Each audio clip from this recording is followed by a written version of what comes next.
PCB के chief selector Wahab Riaz, उनके जो राइट हैंड कह लें, कंसल्टेंट कह लें, कोई भी नाम दे लें, कामरान अकमल, हमारे कामी भाई ये कहते हैं कि पिछले दिनों सोशल मीडिया के ऊपर एक बेहद गलत किस्म की अफवाह उड़ाई गई, उसकी सख्त मुजम्मत होनी चाहिए। बिल्कुल ठीक कह रहे हैं कामी भाई। उस पर्टिकुलर टाइम में मेरा भी दिल किया कि पीसीबी को जाकर चपेट मार दूं जब मैंने ये अफवाह सुनी थी। अफवाह ये थी कि न्यूजीलैंड की जो हमने T20 सीरीज खेलनी है उसके लिए बाबर आजम और मोहम्मद रिजवान को रेस्ट दिया जा रहा है। खबर तो एटम बम थी। तो उसी खबर को लेकर कामी भाई ये कहते हैं कि वो बिल्कुल अफवाह थी, बिल्कुल झूठ था, हमारा दिमाग खराब है कि इतनी इंपॉर्टेंट सीरीज के लिए हम अपने दो मोस्ट सीनियर प्लेयर्स को रेस्ट दे दें। हम नेपाल थोड़ी जा रहे हैं, न्यूजीलैंड जा रहे हैं भाई, दुनिया की टॉप क्लास टीम के अगेंस्ट T20 इंटरनेशनल सीरीज खेलने। तो सवाल ही पैदा नहीं होता कि हम बाबर को, रिजवान को रेस्ट दे देते। वेरी फाइन, बिल्कुल ठीक बात है, क्योंकि सीरीज तगड़ी है। अच्छा, पाकिस्तान का बड़ा जबरदस्त किस्म का रिकॉर्ड है, इवन बाबर आजम का भी अगेंस्ट न्यूजीलैंड इन T20 फॉर्मेट। आपको पता है पाकिस्तान और न्यूजीलैंड के बीच में आज के दिन तक दोस्तों टोटल 34 T20 इंटरनेशनल मैचेस खेले गए हैं। 20 पाकिस्तान ने जीती हैं, जी हाँ 20, 13 जीते हैं, यानी कि 13 जीते हैं न्यूजीलैंड ने। एक मैच ऐसा है जिसका कोई रिजल्ट नहीं निकला। अब जब हम इसके ना जो टेक्निकल पॉइंट है वो थोड़ा सा यानी कि हमारे लिए दर्द सर भी है, वो है होम सीरीज का। होम सीरीज का चक्कर यह है कि उस होम सीरीज में यानी कि बिलफर्ज अब हमने न्यूजीलैंड खेलने जाना है, तो ये न्यूजीलैंड की होम सीरीज है। तो होम सीरीज में न्यूजीलैंड ज्यादा मैचेस जीता हुआ है। न्यूजीलैंड 8 मैचेस जीता हुआ है, पाकिस्तान सिर्फ 2 मैचेस जीता हुआ है।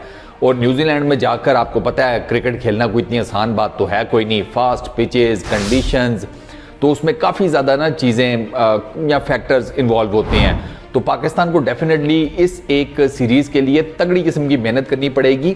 पाकिस्तान ने बाय द वे टीम जो है वो तगड़ी किस्म की बनाई भी है। अच्छा, यहाँ पर मैं आप लोगों को ना एक बड़ा इंटरेस्टिंग किस्म का फैक्ट बता दूं दोस्तों कि ये मत समझिएगा कि पाकिस्तान न्यूजीलैंड जाकर हमेशा कुट्टी खाता रहा है या मार खाता रहा है। पाकिस्तान का न्यूजीलैंड में जो रिसेंट रिकॉर्ड है T20 इंटरनेशनल्स में वो बड़ा तगड़ा किस्म का है। 2022 यानी कि पिछले ही साल पाकिस्तान न्यूजीलैंड के अंदर ट्राई नेशन सीरीज जीत कर आया था, वो भी T20 इंटरनेशनल्स की। पाकिस्तान, बांग्लादेश और होस्ट न्यूजीलैंड, ये 3 टीम्स थी और पाकिस्तान ने टोटल 5 मैचेस खेले थे इस ट्राई नेशन सीरीज में और 4 जीता था इंक्लूडिंग द फाइनल। और फाइनल में पाकिस्तान ने होस्ट न्यूजीलैंड को मतलब ठीक तगड़ा हराया था। तो एक तो ये पाकिस्तान जीता हुआ है। अच्छा, इसमें Babar Azam, if I am not wrong, तो इस ट्राई नेशन सीरीज में ना बाबर आजम पाकिस्तान की तरफ से शायद टॉप रन्स गेटर थे और ओवरऑल शायद 3rd नंबर के ऊपर थे, कुछ ऐसा मोटा मोटा याद आ रहा है। अच्छा, उससे पीछे आपको लेकर चलता हूँ। 2017-18 में पाकिस्तान ने न्यूजीलैंड का टूर किया था, 5 ODI मैचेस खेले थे, 3 T20 इंटरनेशनल्स खेले थे। ODI मैचेस तो माशाल्लाह से अंदाज़ा तो हो ही गया होगा आपको, हाँ 5-0 से आ रहे थे, लेकिन T20 इंटरनेशनल तगड़े खेले थे, मज़ेदार खेले थे, जमकर खेले थे और 2-1 से जीते थे। और उस 2-1 से जो पाकिस्तान जीता था वो 3 मैचेस की सीरीज, उसमें बाबर आजम जो थे वो पाकिस्तान के लिए टॉप रन्स गेटर थे। उसमें शायद उन्होंने 105 के 110 या 109 कुछ इस तरह का उन्होंने टोटल स्कोर किया था। और शादाब खान ने मेरा ख्याल है पाकिस्तान की तरफ से सबसे ज़्यादा विकेट्स ली थी, कोई 4-5 या कुछ इस तरह, ठीक है। तो पाकिस्तान का ना सीरीज मतलब न्यूजीलैंड के अगेंस्ट रिकॉर्ड बड़ा डिसेंट किस्म का है। ये जो वर्ल्ड T20 है इसमें भी पाकिस्तान ने न्यूजीलैंड को हराया हुआ है सेमीफाइनल्स में। तो पाकिस्तान की सीरीज ये अच्छी जाएगी, ऐसा नहीं है कि हम बिल्कुल ही नूरे होके जा रहे हैं। मतलब वो डर जो था ना हमें कि ऑस्ट्रेलिया की टेस्ट सीरीज से पहले, वो अपनी जगह जेन्युइन है, लेकिन जो हम न्यूजीलैंड से रिलेटेड प्लानिंग करके बैठे हुए हैं ना कि यार नहीं यार पता नहीं क्या करेंगे न्यूजीलैंड वाले, ऐसा कोई चक्कर नहीं है। न्यूजीलैंड में हमारे लड़के T20 के लेवल के ऊपर तगड़ी क्रिकेट खेलेंगे, ये मैं आपको बता रहा हूँ। हाँ, हारिस को अगर ले जाते तो डेफिनेटली उसको ड्रॉप करना बनता नहीं था, बट चलो वो अच्छा बैट्समैन है यार, उसका ड्रॉप करना नहीं बनता था। उसको तो रेगुलर खिलाना चाहिए आपको, वो जिस किस्म का T20 में जिस लेवल का बैट्समैन है ना मोहम्मद हारिस, उसका आपको बनता था खिलाना। बट खैर अब वो सिलेक्शन हो गया, तब उसके ऊपर क्या कहें। तो ये बाबर आजम की जो मैंने आपको परफॉर्मेंसेज बताई है ना न्यूजीलैंड में, तो ये डिपिक्ट करती हैं कि देयर वाज नो चांस कि बाबर आजम को बिठाया जाता।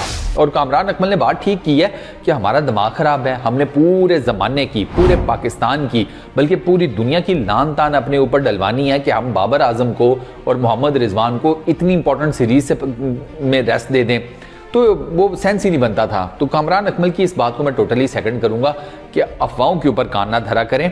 डेफिनेटली कोई प्रॉपर प्रेशर आता है पीसीबी की तरफ से, कोई स्टेटमेंट आती है, तो फिर तो चलो उसके ऊपर बात हो सकती है, लेकिन वो अभी कुछ इस किस्म की चीज़ आई ना हो और आप उसके ऊपर शुरू हो जाएं, तो वो फिर ज़रा थोड़ा सा होता है। तो इस वजह से मैं नहीं चाह रहा था कि यार ये इस किस्म का सारा मामला जो है ना इतना क्रिटिकल हो। T20 इंटरनेशनल्स में हमें बाबर आजम और मोहम्मद रिजवान की ज़रूरत थी, ज़रूरत है और आगे भी ज़रूरत नहीं की। आप इन दोनों को रिप्लेस नहीं कर सकते या आप इन दोनों को इस तरह निकाल नहीं सकते, पीरियड, बात ख़त्म हो जाती है। तो खैर अब देखते हैं कि पाकिस्तान इस सीरीज़ में किस तरह का परफॉर्म करता है।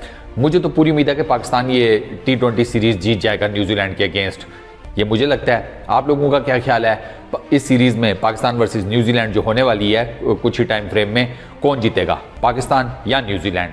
अपना जवाब नीचे कमेंट सेक्शन में ज़रूर बताना। इस वीडियो में इतना ही, अपना बहुत ख्याल रखिएगा। नेक्स्ट वीडियो में मुलाकात होगी दोस्तों, पीस आउट।